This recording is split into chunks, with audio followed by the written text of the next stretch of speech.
and like the World Cup, it is quantity over quality today. Mark Ogden is here, as is Nathan Manoa and Craig Burley. We are dark. 20 viewers. We're all dark today. 24 hours to go until the World Cup kicks off. It is the biggest World Cup ever. 104 matches, 48 teams. Mark, where's the excitement? I feel like in other tournaments there's kind of been a buzz, kind of this gravitas of a moment on the precipice of history. Are we feeling that here? In a word, no, but I think that's because it's three nations, so we don't know where the kind of the epicentre is. It doesn't feel like it's in the US right now. The first game's in Mexico, which I imagine will be crazy for it. Mm-hmm. But obviously there's been so much controversy in the build-up to it that it's left a sour taste, you know. We've obviously the Champions League finals 10 days ago, so there's a very small gap between the end of the European season and this, but you've got the ticket prices, you've got the visa situations, the referee situation, the Somalian referee.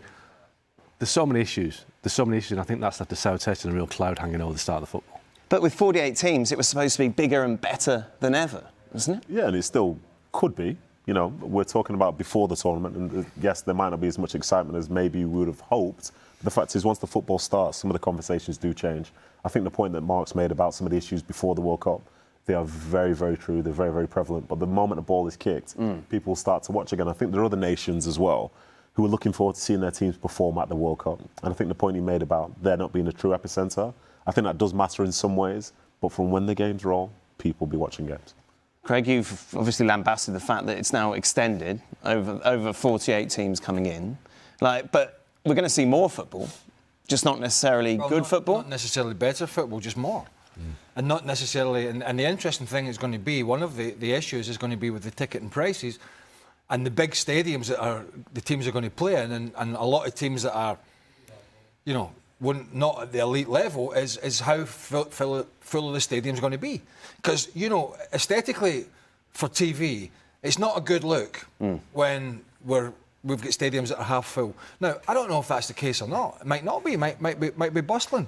We just don't know. That's not going to be a good look for FIFA if that happens. Look, at this moment in time, and this could change, as Nathan said, when the football starts. At this moment in time, the rest of the world are viewing this in nothing other than a negative light.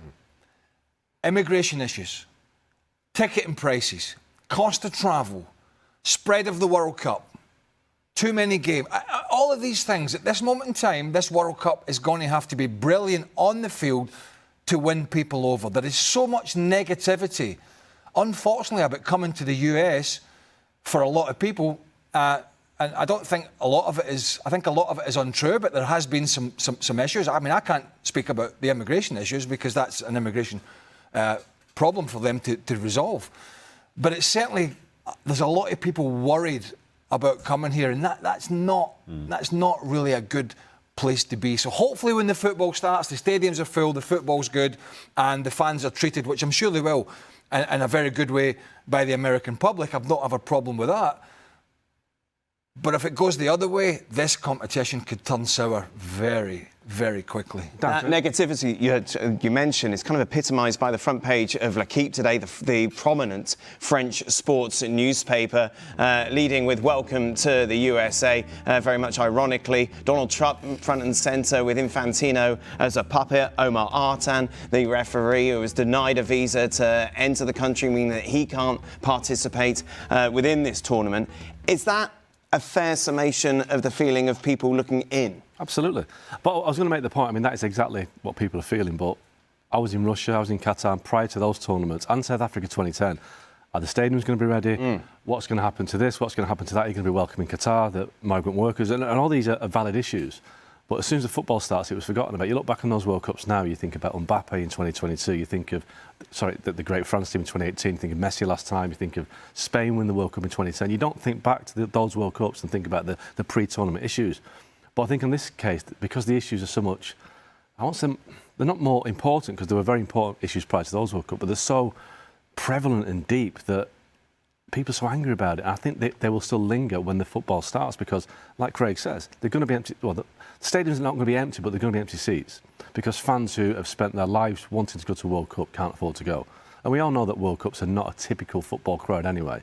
You need to have a bit of money to go to a World Cup, but it doesn't feel like a football crowd. And I think that is the issue, that football fans across the world feel like they've been cheated out of a World Cup. We heard Gianni Infantino talking today, once again seems to be completely tone deaf, unable to read the room when asked about the situation with Omar Artan. He said, well, look, everyone just needs to chill. Yeah, I think it's fair to say that, yes, he doesn't read the room that we expect him to be in, but he reads the room that he puts himself into. I think appeasing anybody that is in power that's helped them, the World Cup, arrive at this place, just make sure, no, you're doing a great job. Everything's fantastic. And I think we've heard this for many years beforehand. I think for him, even if we're discussing the ticket prices and so on, he justifies it by saying we need to bring as much money in as possible to fund all these other federations. And I'm sure people from those federations, even like Shaka Hislop, you know, our colleague, he's very happy that Trinidad gets money from this World Cup. But for the everyday person and people who are going to try and experience this possibly once-in-a-lifetime thing, then it's not there. And it is hugely disappointing because he's sort of, in some ways, the issues that, obviously not everybody, it might not necessarily even be the majority, but the issues that those people feel, they should matter. And I think Infantino at times just brushes it to the side. The fact that referee's not going to be there, he was voted the best referee on the continent of Africa, and he's not here. And we'll just move on, we'll forget about that. We can talk, say, for example, about Iran's situation here. They cannot stay in the USA. They have to come in just on the day and leave on the day. If we're talking about fairness from a football and competition standpoint, Iran don't have that. But for Infantino, we're just happy that we promised they were going to play, and here they are, they're going to play. It's not right for me. Well, on the referee one, we can't really, I mean, he said his paper, I mean, I don't want to get into it because it's a customs and borders immigration issue. But people were saying, well, why can't he go and referee in Canada or Mexico? But I think part of the problem, if I'm reading this right, is that the referees are all based in Florida. Miami. Yeah. And the training base and, you know, the relaxation and all that sort of stuff has been done in Florida, and then they sort of disperse to the game. So that scuppers, you know, getting round that way. Gianni Infantino cares about one thing: money. It's why the Club World Cup was extended to a ridiculous amount of teams. Money. Why the World Cup is extended to 48 teams. Money. Right? He has no interest, literally, as long as it's not a disaster, and by the way, he might have noticed it's not going well, as long as it doesn't become a disaster, then he'll walk away and he'll bat away these questions. As Augie always says, he bats them away. But FIFA have got one goal, and it isn't really growing the game, it's making more money, and just making more money for themselves and their members, right? At the behest of officials, of players and player welfare. And he's at the top of this. And by the way, numerous countries apparently are very keen to vote him back in as sharp as they can. I think this could really damage him because he's going to stand unopposed, I'm told, next time it's up. I think it's 2027. Unopposed right now. Is he the best candidate they have for this role? But what he's been very clever at, which Sepp Blatter did as well, was to kind of make sure you get the votes of the African constituency, the Asian constituency. Now, and is that because he is getting them more money? Well, he's invested in their football, which, you know, that is the job of FIFA. But the point I'm trying to make is that, you know, we saw the Senegalese players, how they were treated when they got off the plane at the airport. Moroccan fans have had visas knocked back. The Somali referee. If you're representing an African nation or an Asian, Uzbekistan the same, if you're representing these nations, this guy's turned his back on you when you needed him most. The FIFA president has done nothing to help you guys get to the World Cup. Like I say, the Somali referee, the best in Africa, he's just said, chill out, everybody. So when it comes to a vote, if somebody's brave enough or bold enough outside of, you know, his power base to say, I'm going to stand against Infantino because he let us down, this could finish him off. When politicians ignore their constituents, no matter what it is or where it is, they get punished. And maybe Gianni Infantino's made the biggest mistake of his career because it'll damage him. But this could have been an even bigger scandal. Say, for example, and I don't know the mechanics of how this may or may not have worked, but referees they're one of a kind, aren't they, in terms of, you know, the personality you need to be able to do that job. Very difficult job, being a referee and the assistant and the fourth official and all that. What if the other FIFA officials would have come out and said, do you know what? If his papers are not right, then fine. Then fine. But if his papers are correct and he is not allowed in and you're doing nothing about it, we're on strike. Absolutely. How's this World Cup got... Now, that would have put people on a pedestal to say, we have to do something about this. But they haven't done anything. So Gianni Infantino is able to come out with these smarmy half-cocked, comments about everybody just chill. The guy's he's only just been sent home and not allowed in to a World Cup. Ridiculous. The competition, despite all of this, will of course kick off tomorrow. At the elite level, he didn't make an impact. Now he's come to MLS and he's had an impact, but how good is he really? How impactful can he be against a serious opponent? And how often does he play against a serious opponent? How often do Argentina play against a serious opponent? So I think when it comes to the tougher games and the knockout stages, I think we'll find out then. I think something about this tournament itself, which reminds me in some ways of the Club World Cup last year, is that there were certain stadiums which weren't full, but others that were. And I think a stadium with Lionel Messi in it will always be full. 100%. So the support that, say, he will have and Argentina will have in those arenas will make them tough to play against. I think even though it is a foreign tournament or an away tournament for them, they will have a sense of familiarity and popularity wherever they go. There won't be many teams that will have greater support than he will. So in some ways, maybe that is the type of thing that will benefit them. But 4 years on, they've also lost the likes of an Angel Di Maria, somebody hugely influential for them across the last 10, 15 years. But I understand why people don't really have them down as being the favourites anymore. But that's more so to do with the quality that exists in the rest of the world. I think they're going to flop. Round of 16, out they go. Who losing to who? I can't remember, I did it in my bracket. Oh, sorry, my bad. I'll show Craig it later, Okay, it'll be fascinating, good, I'm sure. Portugal with the victory over Nigeria as they prepare for their opening World Group stage match against DR Congo. It's the same conversation with Portugal, and it's going to be until he retires. Cristiano Ronaldo, a help or a hindrance, Nathan? Yeah, I think that is true, but it's very tough to say. Which one is it? Yeah, that's where you give me an answer, and then all the Ronaldo fans. It wasn't like a middle-of-the-road question. If the backup striker was someone of a higher status than Gonzalo Ramos, then I think he would have been brought out of the team sooner. But I think there is such a significant difference between the two. I think Gonzalo Ramos on his best day, in my opinion, doesn't necessarily go ahead of Ronaldo on an average day, especially even at this now. level. Even now, I would say. What about Rafael Leao, who's not Is really he not suspended? He's suspended, isn't he? Anyway. Yeah. Ramos will work more than Ronaldo, and that's what the team. The question is, to your question, right? A help or a hindrance? Recent major tournaments, the last 2 or 3, both Euros and World Cup, the answer is hindrance. Fernando Santos dropped him eventually. He didn't score, I believe, in the last major tournament. He might have scored a penalty, but certainly not from open play. He struggled. This brilliant player, absolutely, as Nathan said, you can debate it. Messi, Ronaldo, all you want. There's no right, there's no wrong. Absolutely unbelievable individual of a player. Still doing it in his 40s. He's got a couple of hundred caps of what it is. It's amazing. But it still doesn't take away from the fact you could be a potential hindrance to your team at that age. And the question is, when they get to the knockout, and they will, particularly with this 3 teams, a bunch of the 3 teams go through. I mean, you've got to be a right dauber to get knocked out of this World Cup. 8 out of 12 will advance. You've got to be really bad. That's another scenario, another debate. But when they get to the knockouts, and I'm not sure which way this crazily big bracket goes, but when they start meeting better teams, if he is struggling,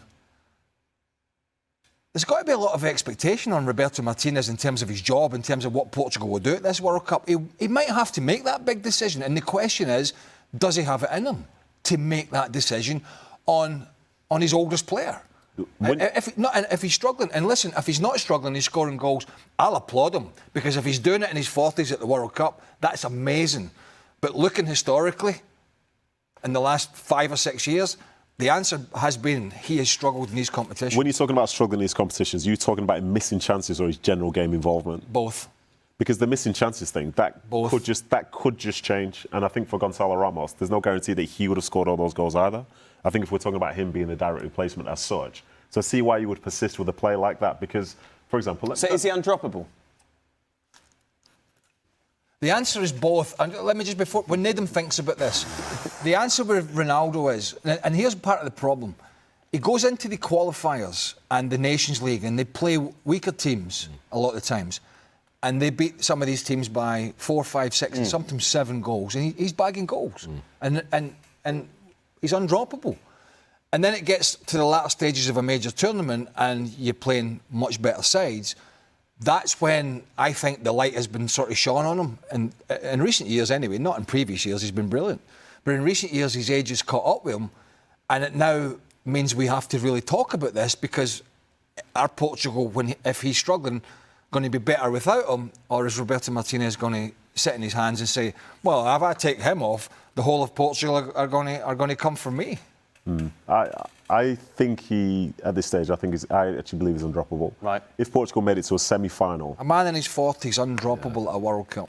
Well, Messi's nearly 40. Would you drop him? He won the last World Cup. Is he not a better impact? It's 4 years on, as you said, though. A quarter-final, semi-final, put him on for the last half an hour, last 20 minutes when the opponents are tiring, when his lack of physicality now would work better. Take Ramos off, because Ramos will work the defenders more than Ronaldo would, and then bring him on for the last 20 minutes. But that's going to batter his ego, isn't it? And that's when you're looking at your manager. Absolutely. But his ego might get more embellished or massaged if he scores the winning goal in the 80th minute. Then he's the hero. Are you concerned more about his general fitness and tiredness, or what you're thinking? He doesn't contribute.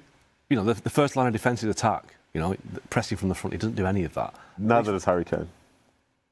Yeah, but I mean, we're talking different. No, put Watkins on instead. Get him to work and just go and press people. Yeah, But then you're also talking about the late stages of competitions. Harry Kane hasn't necessarily done that. No, but Harry Kane's dropping it. Harry Kane's dropping into mid. You're talking about one of the best strikers in the world at the moment. Ronaldo isn't that player anymore. And Kane's still doing it for Bayern Munich. Kane's dropping into midfield, pinging balls around and scoring 50 goals a year. And I don't feel like we're not bashing Ronaldo for Ronaldo. We're having a discussion because of his age and because of his impact in the last Euros, the last World Cup, and before that. He's playing in Saudi, and he has been the talking point in previous major tournaments. What we're going to do with him? Should he start? Can I take him off? Because he hasn't contributed like he once was able to do, and that's a fact. OK. Portugal overall, they're a real contender, aren't they? Absolutely. I mean, are they an outsider? I think they're more than an outsider. I think they're a real challenger. I think they've got a real chance. I mean, are they Belgium, though, from a few years ago that everybody thought, well, they're going to win it this? Same coach. yeah, maybe. Coach, yeah. You know, I think they've got a real chance. I think they could be the team that comes from nowhere. It's hard to pick a team that wins the World Cup that hasn't won it before, if you know what I mean. It's always the heavyweights. But they're fourth favourites. Yeah, not exactly dark horses. Rightly so, because they've got a real supporting cast behind Ronaldo now who are definitely worth backing. Yeah. And like I said, Bruno Fernandes has the best season of his career. You know, even people like João Felix have still got something in them. Then you've got, you know, João Neves, fantastic playing midfield. I think you've got Vitinha. He's got a real chance. Yeah? Yeah, especially Ronaldo up front. How far? How far? I'll go semi-finals. Semi-finals? Yes. OK. Well, it's the road, see. Yeah, sure. The road. If you did my bracket, you would have seen. Well, I didn't see your bracket. When did you do your bracket? Sports Centre? You Billy Big Time again? But they're definitely, you know. Yeah, I mean. Is it fair to say anything but a semi-final is a failure? Depends on the bracket. Right, good. Thank you very much. It does really, doesn't it? Yes, yeah, of course. It's a bit like Arsenal's trip to the Champions League final. Easy path, Yes. soft path. England are taking on Costa Rica as we speak in Orlando. The game was delayed by an hour because of a thunderstorm. This is an England side who come into this at their best run of major tournaments of the modern era. Obviously, runner-up in the Euros, lost to France in the quarter-finals, runner-up in the Euros as well, where they lost against Italy in the penalty shootout. What's the expectation? You've just flown in from England, Mark. What's everybody saying? The expectation is not as high and as over-optimistic as usual. I think that's because there's a sense that this England team is going to struggle in the heat. I think people realise that this tournament is not built for England, but they've got a great set of players. You dear, spare me already. But anybody got a violin in here? I know what's going to happen. The first time they play against a decent team who can pass the ball, they'll lose. Right, it's as simple as that. That's what always happens. So Croatia? Well, possibly in the first game, yeah. But it's not going to be hot in Dallas. It's a covered stadium, so they might get away with it. So we're saying a European team's not going to win over here because of the heat? Well, Spain keep the ball. Warmer in Spain. Yeah, but no, Spain keep the ball. They pass the ball. Well, what's Thomas Tuchel been brought in for? The Messiah. I know, but the thing what he's done is... I don't know why you keep calling him the Messiah. No one's called Thomas Tuchel the Messiah. He's filled the squad he's filled the squad with athletes in a tournament where you need to pass the ball. He's left his technical players like Foden and Palmer out of the team. So I don't understand why he's got so many runners. The FA have gone for another foreign coach of great experience because they think they have the guy that's going to get to the pot of gold at the end of the rainbow. Have they got the guy then? I don't like his squad. Right. Yeah. His squad was strange.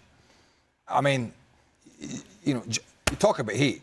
What if he has to go and unlikely? What if he has to call in Jordan Henderson? Absolutely. Dan Burn. Well, he struggles in the heat, but he's good around the dressing room. He might have to play. But come on, Augie, the heat. Come on, the heat can't be an excuse. Well, it is the way that England play. It's too much high energy, high tempo. They don't pass the ball. England never pass the ball well against good teams. I mean, I can't remember the last time they did. I mean, you guys might be able to help me out here, but they play against inferior teams, they win. That's what England always do. Yeah. I can't remember a major tournament where they've actually beaten a France, an Italy, a Germany, a Spain, a Brazil, Argentina in the knockout stage. I mean, I really can't. You're probably going back to 1966 when they last won it. They don't beat heavyweight nations because when it comes to the crunch, they can't keep the ball. They can't show the patience that is required to break an opponent down. It happens every time. They're third favourites. Yeah, what you were saying there, I feel like it's wrong. And obviously someone will fact check. I'm sure they beat Germany at some stage. Yeah, they beat Germany in the Euros in 21. Yeah, I'm pretty sure that was the thing. I'm talking about World Cup. Sorry, I'm talking World Cup. World Cup's won the Euros. No one in the gab mark called you superior. We just talk about World Cups, don't we? We don't bother about Euros and stuff like that. So will this be a success or a failure? So the squad itself, I think there are probably like 4 or 5 players that will get no football whatsoever. So John Stones and Konza as centre-halves, is that what you're thinking? Yeah, that's what played against Costa Rica today. Mark Gray will play. Who will play? Mark Gay. Mark Gray. Yeah, Gay, yeah.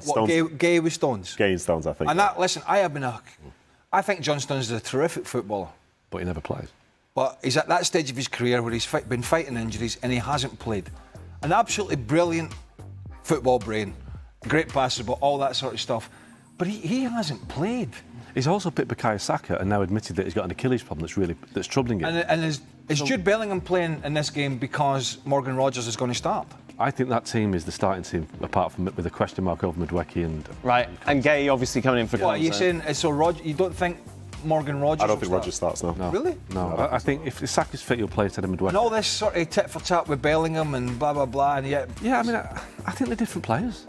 I think Rodgers is more dynamic, more attack-minded than Bellingham. Bellingham's a different player than Rodgers, and I think he'll go for Bellingham. Bellingham's more of a natural midfielder. Exactly. Against Croatia, I think that... But he's such a strong runner with the ball, Morgan Rogers. He's such a strong... When you get it into his feet, he gets turned, he brushes people off, and he drives at that back line. You know, Bellingham gives you more defensively, especially against a Croatia. Maybe. Is he frightened to drop Bellingham no, I don't for a think World so. Cup? I think he'd love to. Because I think he'd like to. I think he relishes the controversy too cool. Why would he like to drop Bellingham and then put him in the team? No, I think he's maybe worried about the backlash in terms of... No, I think he's not. If he drops Bellingham for Morgan Rogers as this tournament goes on, I don't know if he's going to play in match day 1. We've talked about this. I think Bellingham, in terms of being in the hotel and the squad, would not take that well. No, that would be... maybe I'm wrong. I think that would be a potential problem within the camp. Yeah, I don't think Tuchel's scared of that. In many ways, it's almost like he enjoys the confrontation. He's seen it throughout his career at clubs with hierarchy, with players. I think he enjoys that tension. I don't think it'd worry him to drop him, but I don't think he will in this occasion. I think. But that's the last thing you want within a small environment for a 4 or 5 week period. That's the risk you can't of Tuchel. have that. That is the risk of Thomas Tuchel because, as we've seen, he's not frightened to upset people. Obviously, a few years ago, you looked at this, you thought World Cup 2026, Jadon Sancho front and centre in this England squad. Obviously, nowhere near it. This is a player who still remains, the 4th most expensive signing Manchester United has ever made. He's going to be released on a free now. Yeah, well, I mean, look, how do you explain any of this? He started at United in 2021, I think, and he just missed his penalty at the Euros, and he never recovered mentally and physically. He turned up at United, he wasn't quite in the shape they expected, and he just couldn't kick on from there. I think the pressure of being at United, the big fee, he never ever got over it. People at United have told me that he was really fragile after the Euros, and he just never kind of got into it. And obviously, he had his fallout without Ten Hag. He had a few other issues that he couldn't get over, and he's, you know, as a player, he's just completely flatlined and gone backwards, hasn't he? Some of those boys actually were basically abused pilloried off the back of the Euros by just morons, you know, because anybody can miss penalties. And I suppose we don't know it affects individuals. You know, Bukayo Saka, for example, has, you know, brushed himself down, and he was a teenager at the time, and he's well, I think Jadon Sancho probably was. But he sort of got on with it and accelerated and built his career. But sometimes it does affect certain players more than others. Then maybe you make a move that's not the right move for you, i.e. Manchester United, and sometimes that can happen. But there's you know, so I'm... Look. Well, when they signed him, right, I was told this as well, when they signed him to play on the left of a front three. And then they realised that was Marcus Rashford's favourite position, so he never actually played in the position they signed him for. Right. They put him on the right. So nothing really worked for Sancho at United. But then Chelsea, Villa, nothing happened there. No, but I think by that point, I think he'd had 2 or 3 years where he's just not really kicked on, and I think he's lost that momentum. I don't know, what is he now, 25, 26? Is this the Dele Alli scenario where it's going down? I know he's had some mental health issues, yeah, but he struggled. But he at one point was this phenomenal goal-scoring midfielder, and then he sort of fell off that cliff a little bit, and it's very difficult to get it back. Yeah, very difficult. The point to mention for me is the fact you've mentioned there, Mark, is 25 years of age. If he was like 4 or 5 years further down the road, I'd be saying this is finished for him completely. And even though he's lost that spark, lost that magic now, it's been 4 years, hasn't it? 4 or 5 years. It's been 4 or 5 years, but he's literally in his mid-20s. Yeah. If he was older, I think I'd have more concerns for him. But it's not to say that he can't find some sort of spark going forward now. And it might not necessarily be one of those bright lights that say at Old Trafford and places like that. But he seems to be a person where when he's enjoying his football, he plays his best football. And now as a free agent, he's probably going to have more free reign to be able to decide where that's going to be. Could you see him going to somewhere like, for example, Newcastle have sold Anthony Gordon, goes there on a free transfer? I think it's an incentivised. I think he wants to go back to Germany. Yeah, I think he'll right. I think it's a better league. I think we've seen a lot of English players that go over there and do well, and I think he enjoys that league more. He's familiar with it. The money might be an issue, but he's out of his contract now, so he's not going to get the same sort of money he got at United because he's a free agent. But I think the Premier League is just, I think it's too much for him. You mentioned Marcus Rashford. Yeah. Back after his loan spell at Barcelona. Gordon's come in, mucked up any thought of hope, I imagine, of going there permanently. Yeah, what's going to happen to him? Well, the situation there is that Barcelona have got until the 15th of June to tell United whether they want to keep him or not. And United, I've been told, still haven't been contacted by Barcelona to say what is going to happen. Now, it seems as though Barcelona are edging away from Rashford. It's a relatively inexpensive deal to do €30 million. And apparently the final decision will be left to Hansi Flick. But basically the deadline is next Monday. And if Barcelona don't want him, they'll be back at United for pre-season training. Now, the issue there is, one issue that people have told me at United is that they've got 3 targets this summer, 2 midfielders and a left-sided forward. Now, a left-sided forward is Marcus Rashford. We just spoke about keeping Jadon Sancho out of the team. So if Michael Carrick is pragmatic enough to take him back, I think he probably is. But all the noise I've been getting from the Rashford end is that he doesn't want to go back. He's 29 in October. Yeah. He's had so many kind of ups and downs at United. He's gone to Barcelona, won La Liga. Doesn't want to go back to United, and you can understand that. So if he doesn't want to go back, it's going to be hard for United to rehabilitate him, especially when there's so much, I'd say, animosity from a lot of the fans. They just don't like Marcus Rashford anymore. So, and he had an impact at Barca, yeah. He did, yeah. So, United would probably scored some great goals. They could be stronger with him back in the team, but I just think, that there's so much going on. I think he's a much more as an all-rounder. I think he's a more talented player for me than Anthony Gordon. And he's got a manager now at United, if he goes back, that will probably understand him more than Ruben Amorim did or Ten Hag did. Rashford doesn't react well to disciplinarian coaches. Michael Carrick has been there, done it. He knows what it takes to be a Man United player. He might just have the key to unlock the door. See, I could see him doing well under Carrick. Yeah, I can as well. A guy who's more just interested in the basics and, not overcomplicating it, and basically just saying, right, we've got a structure to the team. You go out. All right, you have a duty when we don't have the ball to work hard and do the job, but go out and express yourself, which is kind of what Hansi Flick has allowed all these Barcelona players to do. And Rashford, at times, he flourished. Oh, yeah, Rafinha was injured and he came in, but he scored some great goals, some very good goals. So I could see him going back and having an impact in that team, but if he doesn't want that... Maybe that could change. Difficult. If Michael Carrick sits him down, and I don't know if Michael Carrick wants him back, but I think he's that kind of Carrick that would not rule it out. Right. I think you'd see a player that is very talented, and if you want a left-sided forward, are you going to get a left-sided forward this summer that's better than Marcus Rashford? Possibly, but it could cost you £70-80 million.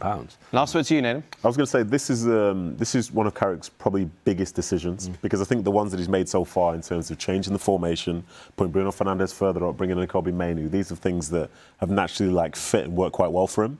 But now, if he's to bring in Rashford, he could think about what he can offer to his team, but how does it affect the fan base? And I think my other point as well is from a Barcelona perspective, why would they not choose Rashford over an Anthony Gordon for the price that's being paid for Anthony Gordon?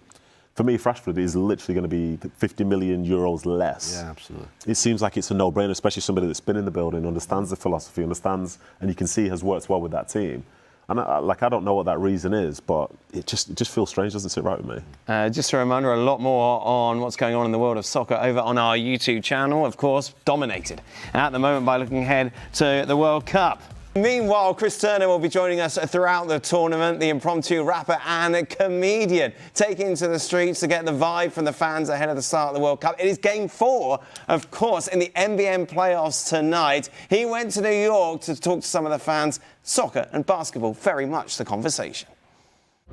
I am here in Union Square. I've got some basketball fans.